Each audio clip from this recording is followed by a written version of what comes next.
दिंडोरीच्या वरखेडामधील आरोग्य केंद्रात अपघातग्रस्त फकीरा कासे यांच्यावर योग्य उपचार न झाल्यामुळे त्यांचा मृत्यू झालाय। मात्र या प्रकरणातील आरोपींवर अद्याप कारवाई न झाल्यानं कासे यांच्या मुलानं अंगावर पेट्रोल टाकत मंत्री नरहरी झिरवळ, खासदार भास्कर भगरे यांना उद्देशून व्हिडिओ काढला आणि कारवाईची मागणी केली।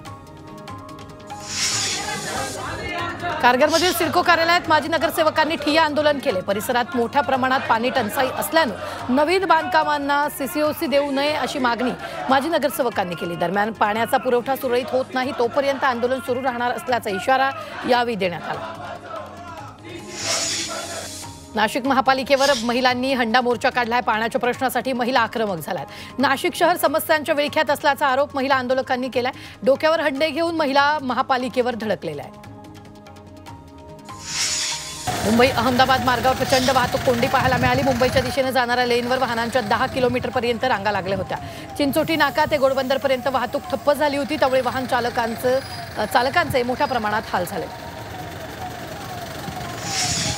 झारखंडच्या 19 जिल्ह्यांमध्ये वादळी वाऱ्यासह अतिमुसळधार पाऊस झाला। पावसामुळे नद्या नाल्यांना पूर आल्यानं गावांमध्ये पाणी शिरलंय। दरम्यान हवामान खात्यानं जिल्ह्यांना ऑरेंज अलर्ट जारी केलाय। तसंच नागरिकांना सतर्कतेचा इशारा देण्यात आलाय।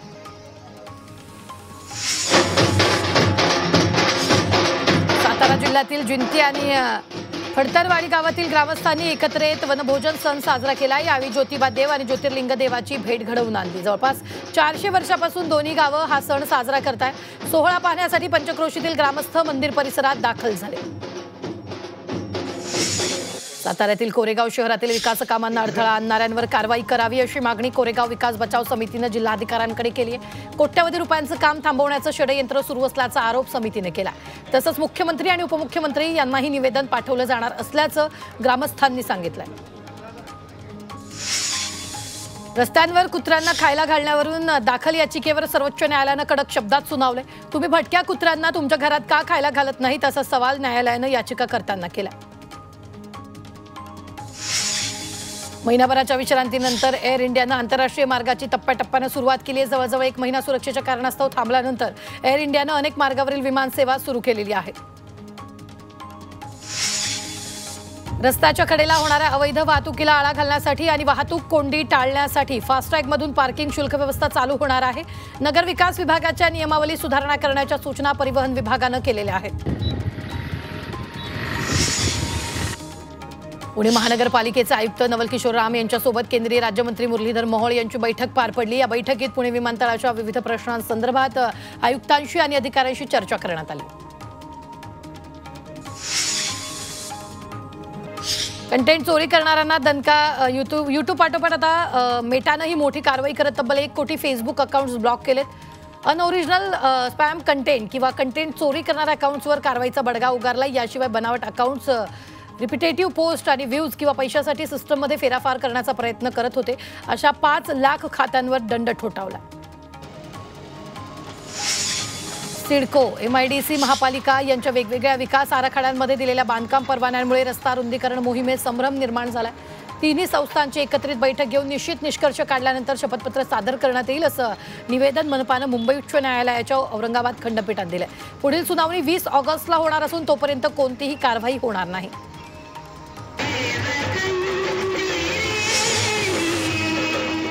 संगमनेर शहरातील CRPF जवान संदीप घोडेकर यांचं कर्तव्यावर असताना आकस्मिक निधन झाले। गेल्या 17 वर्षापासून ते देश सेवेत होते।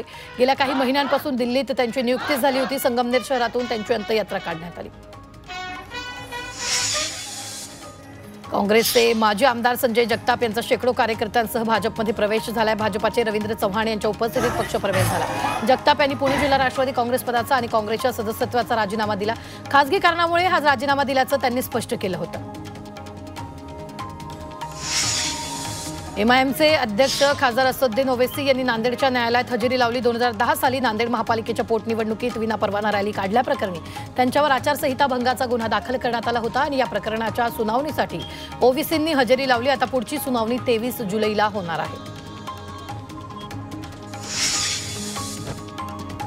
नागपूर जिल्हा परिषद निवडणुकीसाठी प्रारूप सर्कल रचना जाहीर झाली। यंदा सावनेर, पारशिवनी, मौदा, हिंगणा, नागपूर ग्रामीण या 5 तालुक्यांमध्ये तब्बल 27 सर्कल गेले। त्यामुळे सत्तेची किल्ली या 5 तालुक्यांकडेच राहण्याची चिन्ह आहेत। भाजपाचे प्रदेश अध्यक्ष रवींद्र चव्हाण यांचं सासवडमध्ये जंगी स्वागत करण्यात आले। माजी आमदार संजय जगताप यांच्या भाजप प्रवेशासाठी ते सासवडमध्ये दाखल झाले होते। यावेळी क्रेनच्या मदतीने रवींद्र चव्हाणांना मोठा हार घालण्यात आला। जम्बो कोविड सेंटर घोटाळा प्रकरणी अटकेत असलेल्या सुजित पाटकर यांना हायकोर्टाने जामीन मंजूर केला। सुजित पाटकर हे संजय राऊतांचे निकटवर्ती आहेत। आनंदराज आंबेडकरांना महाविकास आघाडीत यायचं होतं, लोकसभेवेळी आमच्यासोबत त्यांच्या बैठका झाल्या होत्या असं मोठं विधान संजय राऊतांनी केलं।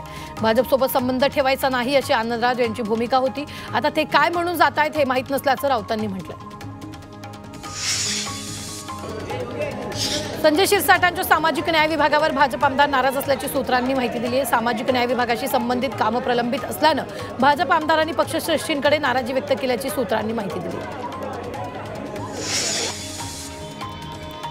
चंद्रपूर जिल्ह्यातील वरोरा विधानसभा क्षेत्रात भाजपने जोरदार बॅनरबाजी केली आहे। शिवसेना उद्धव बाळासाहेब ठाकरे पक्षाचे जिल्हा प्रमुख रवींद्र शिंदे यांनी भाजपात प्रवेश केला। त्यानंतर शहरात बॅनरबाजी करण्यात आली। संजय राऊत यांनी पैसे घेत जिल्हा प्रमुख पद वाटल्याचा आरोप या बॅनरमधून करण्यात आला।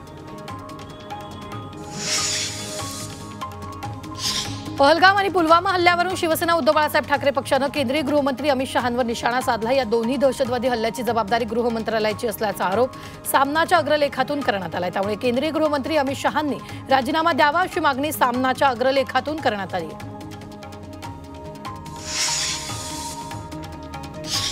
अमित ठाकरेंच्या फोननंतर नाराजी दूर झाल्याचं वक्तव्य प्रकाश महाजन यांनी केले। ज्येष्ठ नेते फोन करतायत त्यापेक्षा वेगळं काय हवं अशी भावना महाजनांनी बोलून दाखवली। पक्षात मानपान मिळत नसल्याचा आरोप करत त्यांनी पक्षाला सोडचिठ्ठी दिली होती।